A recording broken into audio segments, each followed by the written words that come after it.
There's a problem. A cultural, opinion-based problem that we're all falling victim to. Don't worry, I'm not going to talk about the terrible dialogue that this game has. I'm going to talk about the fact that you automatically believe me when I say this game has terrible dialogue. You're watching Jixaw, and here's my video about how you let your opinion willingly be stolen and dictated by others. I'm sure by the time this video ends, you will forever look at reviews differently. And for the better. I promise.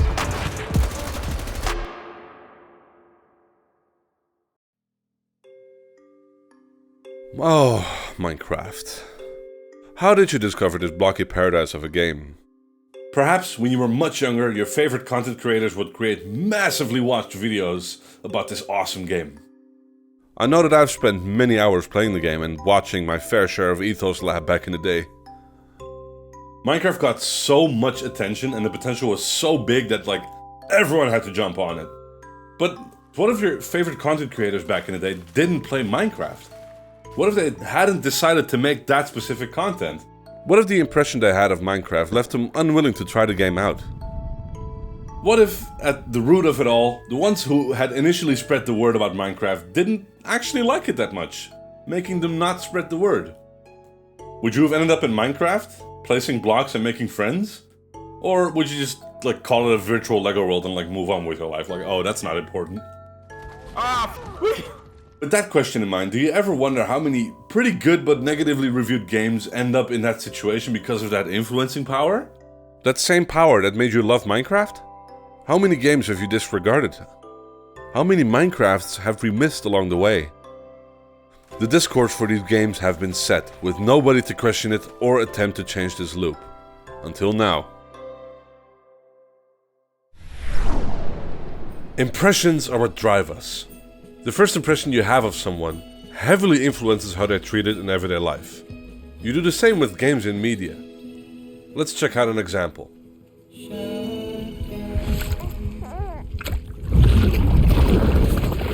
Stranding. What's your first impression of this game? If you're like me, you were heavily intrigued. And if you've played it through, you most likely appreciated the unique experience it delivers. How about those people that haven't played it? Those people that would have liked it, given the chance. Mine's heavier. Some of them may have seen a review. A very specific review that, if viewed with the wrong idea in mind, will absolutely stop someone from trying a game. In this example, I'm talking about Video Game Donkey's first review of Death Stranding. To sum it up, Donkey put Death Stranding in a very negative light, blowing the game's flaws out of proportion and exaggerating how bad this experience was for him. I was torn about this review because I had already finished the game and I loved it. I couldn't understand this take. Yes, there's some flaws in Death Stranding, but despite those, I experienced something completely different from any other game at the time. I was disappointed that many people who don't know any better will now never even give Death Stranding a chance. The thing that really bugs me is that they don't know that they've been robbed of a potential experience, robbed of their own opinion. I want to make very clear though that there's nothing wrong with Donkey himself. He's just being used as an example in this video right now. He's his own person, and even if I don't like it, he gets to make the videos he wants. Any impressions that have been ruined for Death Stranding is not to blame on his video. The fault is with the viewer for making decisions based on a single video that is supposed to incite humor and laughter, and taking that as fact for what the game is exactly.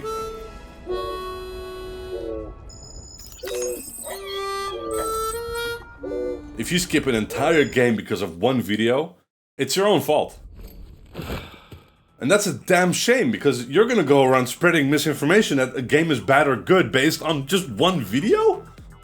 That doesn't make any sense. But luckily that can change. I mean, you are to blame, but it's not that I hate you or anything for it. You just didn't know any better, so I'm here to inform you on how to make the right decisions on your own. By any means, trust your reviewer. But ask yourself honestly if their opinion outweighs your own. Are you really informed by this one take? Does it not deserve some more research? Don't you want to treat yourself to the truth? This poses a small issue though, where do you exactly go to find the truth? It's not like there's just this one page with the truth on it, right? That just doesn't exist.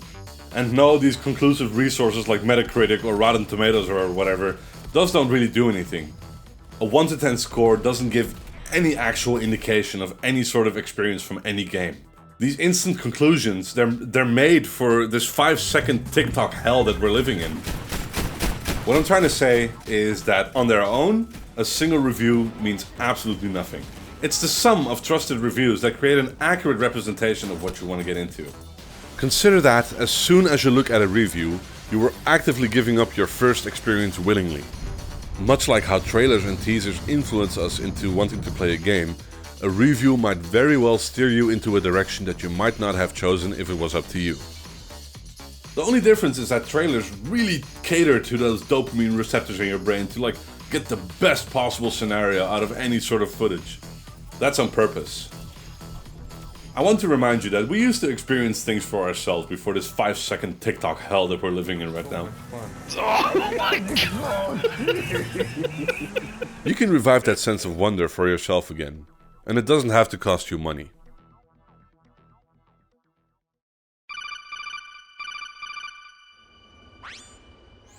Colonel, this is Snake. I'm bored out of my mind. What do I do? Snake, just open up your library and play any game. You have about 300 games on your account and you've yet to play most of them. What's going on? Colonel, I don't know which one to pick. I need something new to do. I'm gonna lose it. Snake! Calm down. Why don't you give Battlefield 2042 a try? It's on sale, and especially after all the patches, it's a really fun game. I'll join you, Snake. Let's play together. Snake? You're kidding, right? Everyone knows that game sucks, Colonel. How can you possibly recommend me something like this? Snake, wait! I'm hanging up. But Snake, you've never tried to... Oh, Snake, you could have had such a good time if only you would try some stuff. Of course you're gonna be bored if you don't give other things a chance, even with the chance of that thing sucking. Now, I will always vouch for 2042 being a good game. You don't need to agree with me, but you do need to understand that there's a lot of fun to be had in places that you're not giving a chance. Yeah, damage. Try a game on Steam, for instance. Play it for 1.5 hours and refund it if you don't like it. Go. Hold on, reverse. But if you just want to stick to reviews, here's what to look out for. 1. Who's sharing their take? Is it a reviewer with 100 games lined up, or is it just a regular player like you? 2. Why are they telling me this with what goal in mind? Are they trying to market this game as something good, even though it's not? What's their idea exactly? 3. Is there a different take to be found about this game? Is this person just copying a different review that's already been made? 4. That's 4, yes. What's their play history like? Are they even into this genre that they're making a video review of? You might think those details don't really matter or add up to anything, but consider Dark Souls 2 for a moment. It's the first Dark Souls game I've ever played. Me and a friend, we started it up together at the same time, and we co-opted the whole thing 4 times, and we bought the remastered version, and we beat that 3 times as well. It's one of my favorite Dark Souls experiences, and I think it should be highly praised. It's really awesome. Meanwhile, it's considered to be the worst Dark Souls game of the whole franchise. I just disagree with that. You can have objective opinions about art or the music in the background or whatever, the animation. It's all fine. You can have different opinions. That's okay. It doesn't mean that Dark Souls 2 is necessarily worse or better than a different game. It depends on your own experience. And in my experience, Dark Souls 2 is mwah, chef's kiss, amazing to play, especially with a friend. So, in his mission to build the perfect sort of opinion, in order to not spoil yourself with an impression or just ruin it for yourself, I've put together a way of assessing a game and making the choice on your own. First, start from your personal bubble of information. Ask a friend on Discord or shoot anyone a message. Ask them about their experience with the game they might own that you might be interested in. Ask them about your enjoyment factor and make sure they don't spoil things for you. That would be kind of defeating the whole purpose of this whole thing. Yeah. After that, check out a text-based review. Purposefully look up performance reviews first, then look at user reviews. The Steam store is perfect for this. You have the option to look at both negative and positive reviews of the game here. Make sure you read plenty of both sides of the story. Reddit is an option too, but you need to know where to look, and it's easy to get misguided on there. I would only recommend this one to people who already know how Reddit works and how to look for the right subreddit yourself. I'm not gonna get into that, God. Can you imagine being a Redditor? Bruh. With enough text-based sources, you should probably have a good idea by now on like what the game's like exactly. But in the worst case scenario where you're still unsure or you just can't bother anymore, you should probably go to a YouTube review. Keep in mind though, you're just not gonna get that first impression back after you look at game footage. So we're looking for reviews, right? Try to look at small channels as well as big channels. Assess them both. Don't fall for dumb clickbait.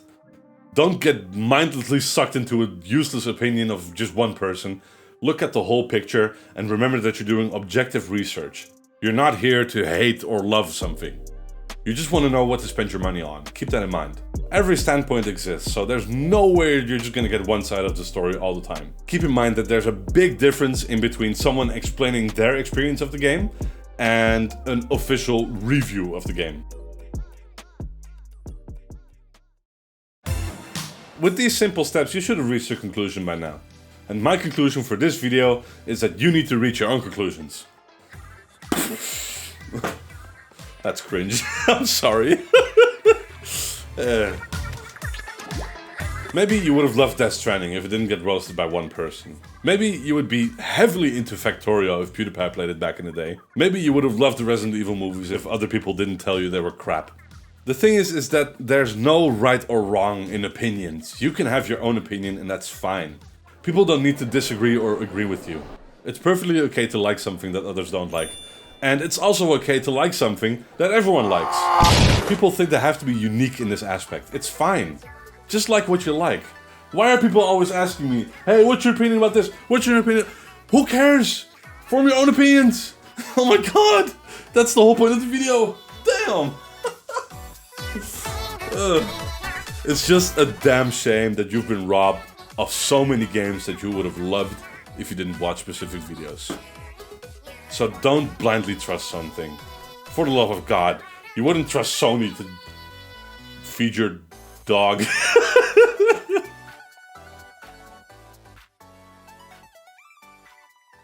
So again, be open-minded about games, inform yourself without spoiling the experience, and give things a try. Refund it if you don't like it. It's that simple. Otherwise, we'll all be playing Fortnite clones, and you know that's true, unfortunately. Woo.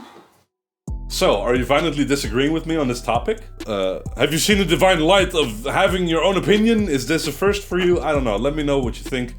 Let's start a conversation about this, because I'm sure people can find plenty flaws in my video as well, but hey, maybe check out a review about my video and trust that guy. Wait, that's a loophole.